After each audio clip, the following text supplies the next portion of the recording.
Hello doctors. तो हम एक कंपैरिजन आपके सामने प्रस्तुत कर रहे हैं कि वरहोम रिपोर्टरी और अदर रिपोर्टरीज में क्या एग्जैक्टली फर्क है। तो ये फर्क समझने के लिए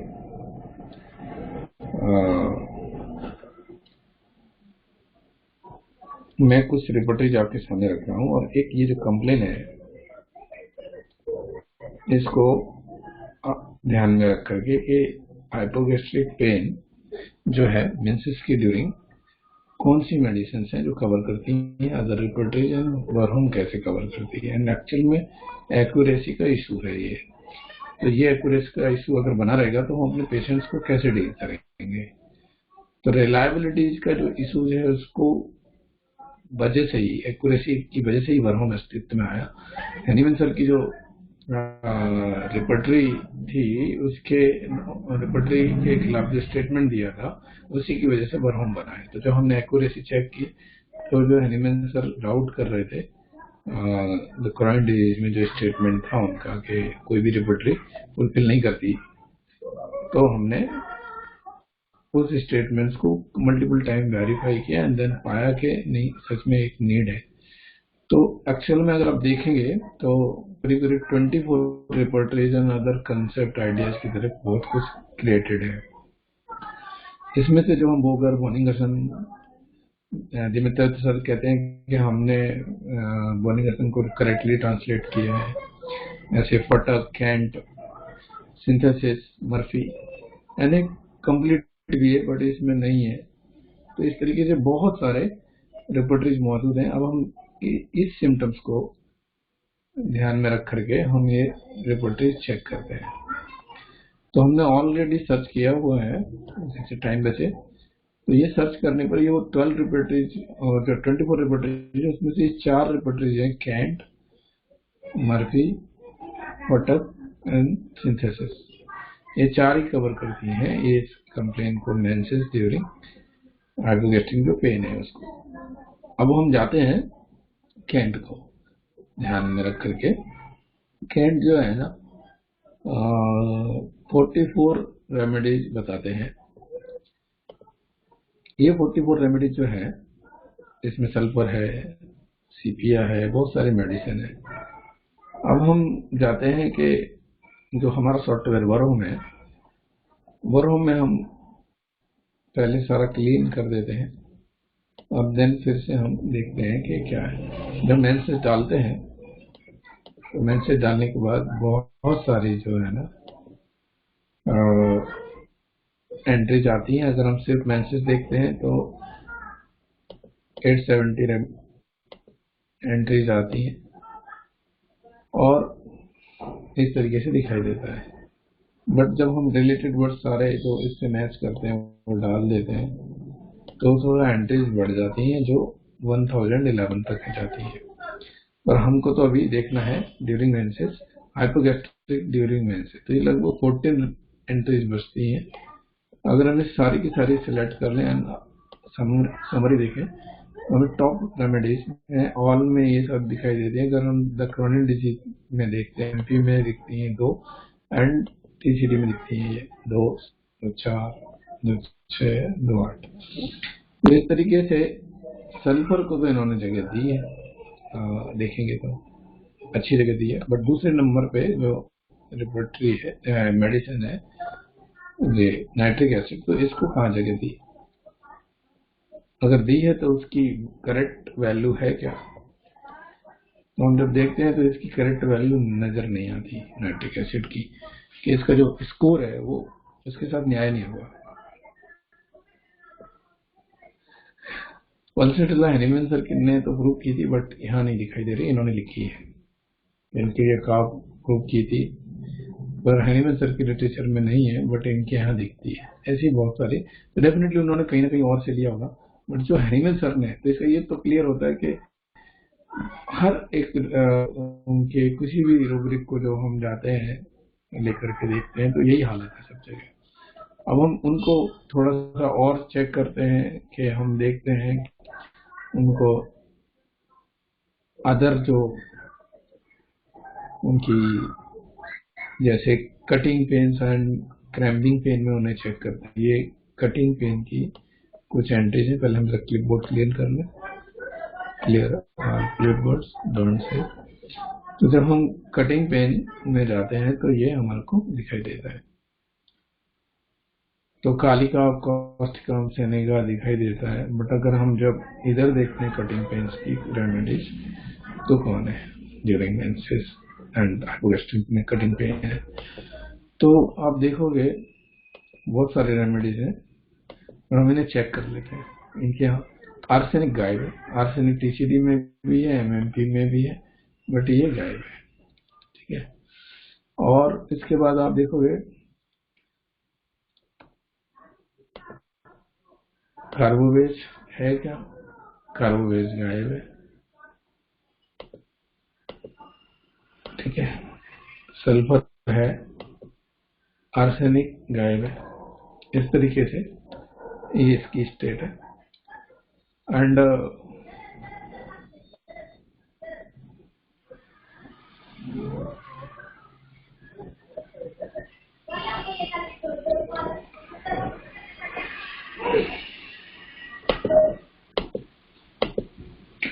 अगर हम क्रैम्पिंग देखने की कोशिश करते हैं कि इनके लिटरेचर में, इनकी रिपोर्टरी में जाते हैं, चाहे इनकी किताब में हो या ना हो मैथमेटिका, बट ऐसे मिलती क्यों है? अगर हम क्रैम्पिंग देखते हैं, क्रैम्पिंग में ये है तो क्या कंडीशन है? क्रैम्पिंग में हमको अमोनियम कार, कोकुलस, ग्रेफाइट सब हैनिमैन सर ने प्रूव किए। आर्सेनिक, मैथफॉस नहीं दिखाई देती, कोनियम तक हैनिमैन सर ने प्रूव किए। बट हम देखते हैं तो क्रैम्पिंग में क्या हालत है? क्रैम्पिंग में सिर्फ दो ही रेमेडीज हैं जो दिखाई देती है, एक सल्फर है और दूसरी नाइट्रिक एसिड है। तो सल्फर नाइट्रिक एसिड तो यहाँ से देखना पड़ेगा कि है कि नहीं, क्या है। तो जब हम क्रैम्पिंग पेन लेते हैं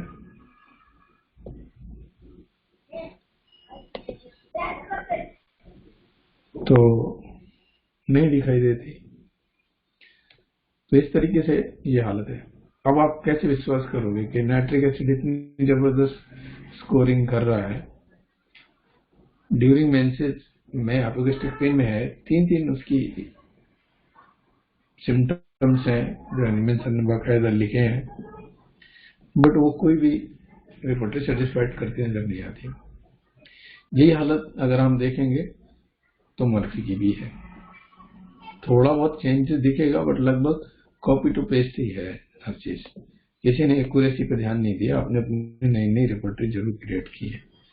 तो हम फिर से जाने के लिए दिखा रहे हैं आपको कि आप इसको वर्म को समझ लें। तो हम ड्यूरिंग वाला 14 एंट्रीज निकाल ली। अब हम देखने जा रहे हैं कि साहब ने नाइट्रिक एसिड को कहाँ रखा है मर्फी सर ने, अदर का तो बाद में देखेंगे। तो इनकी जो करीब करीब 46 रेमेडीज है, 46 रेमेडीज में नाइट्रिक एसिड कहीं पे है क्या? नहीं है। क्या करने का? अभी ऐसा लगता है कि इन्होंने उनसे कॉपी पेस्ट किया है। इसके बाद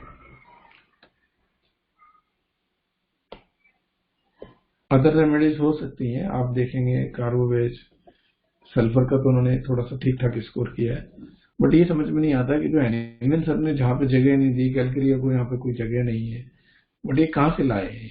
डेफिनेटली इसका रिसोर्स हमें पता नहीं चलता। एंड अब इसमें हम इनके में भी क्रैम्पिंग देख सकते हैं एंड कटिंग देख सकते हैं। तो ये इनके पास 9 एंट्री जो है इसकी है, क्या नाम, सॉरी, हाँ 9 है बराबर, 9 एंट्रीज। तो ये इसमें कालिका कॉस्टिकम है, नाइट्रिक एसिड है कि नहीं पता नहीं, या जो भी मेडिसिन कटिंग हमें इसमें देखना पड़ेगा। सॉरी, कटिंग में तो कार्बोवेज है क्या? कार्बोवेज मिल जाती है। सल्फर सल्फर है कम स्कोर के साथ। आर्सेनिक, आर्सेनिक नहीं है सर इनके अभी। अब हम इनके क्रैम्पिंग भी देख लेते हैं। क्रैम्पिंग पेन में 11 एंट्रीज है, तो 11 एंट्रीज में कालिका ऑफ सल्फर है। एंड देखते हैं नाइट्रिक एसिड इन्होंने जगह दे दी।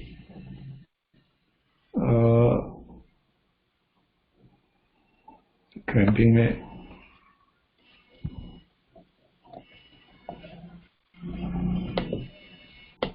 ठीक है, नाइट्रिक एसिड को यहाँ पे जगह मिल गई। और कालिका और तो रेमेडी थी नहीं, जो हैनीमैन की प्रूविंग है, बट इन्होंने कहाँ से जगह दी है ये कंफर्म नहीं होता। अब यही हालत फोटक्सर की है। फोटक्सर जो है ना, सिर्फ एक ही सिम्टम है जो हमें दिखाई देता है फोटक्सर के में, वो है कटिंग पेन का। और इसमें एक ही रेमेडी जो है हैनीमैन की है, जो है कालिका। तो ये तो है ही नहीं कटिंग में, बट इन्होंने कहां से लाई है ये तो ये जाने। कोई भी रेमेडी कालिका नहीं है। अभी कालिका अगर हम इधर जाके देखते भी हैं तो कालिका का सिम्टम कुछ अलग है।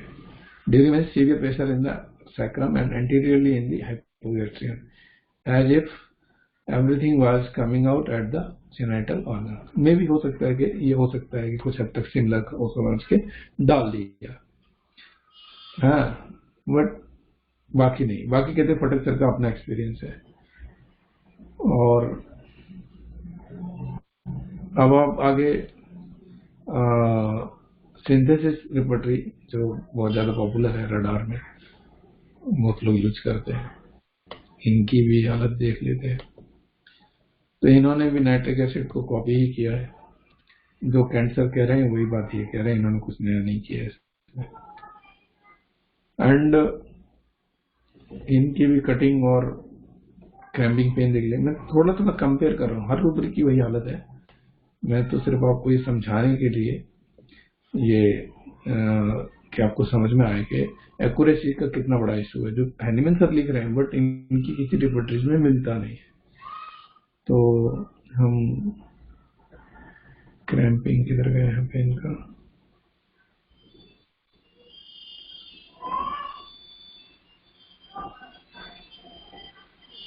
इनमें तो अलग है इनका। ये कटिंग पहले लेते हैं जैसे हम कंपेयर कर रहे हैं सीक्वेंस में। तो यहाँ पे कालिका कॉस्टिकम ये सब है। तो हम देखते हैं कटिंग। तो यहाँ पे कालिका तो नहीं है, सल्फर आर्सेनिक है क्या? आर्सेनिक इनके यहाँ भी नहीं है। विश्वास किस पे करोगे आप? और इसके बाद आप देखोगे क्रैम्पिंग में तो मेडिसिन है, nitric acid, sulphur, Hahnemann sir के। बट अब इनके यहाँ देखेंगे तो क्रैम्पिंग में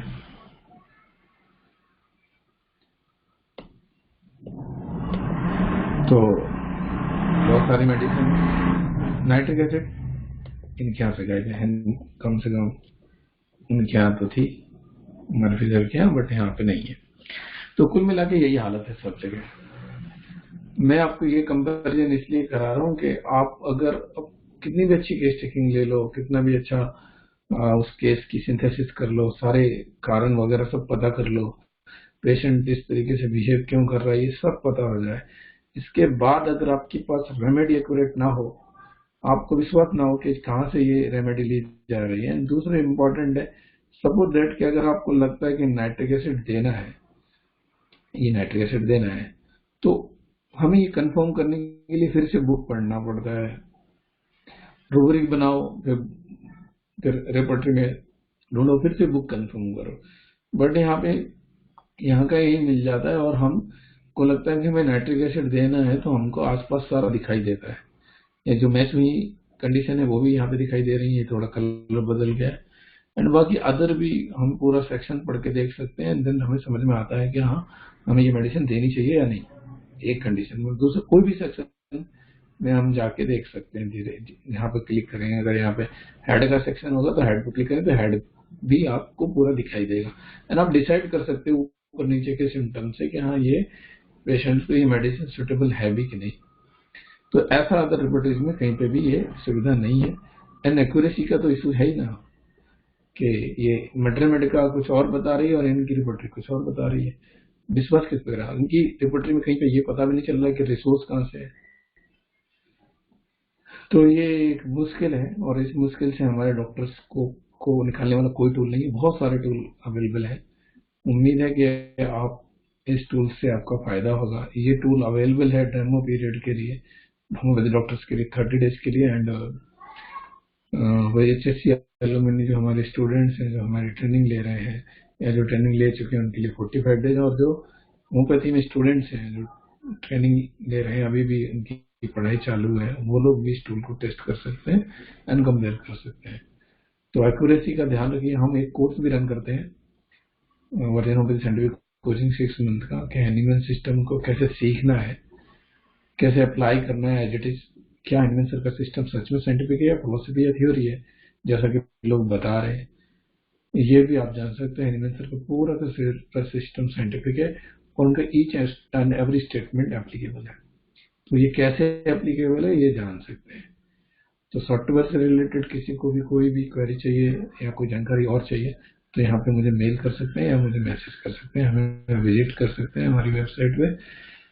तब तक के लिए बाय। हम नेक्स्ट वीडियो में फिर से मिलेंगे एक न्यू कंपैरिजन के साथ। Thank you.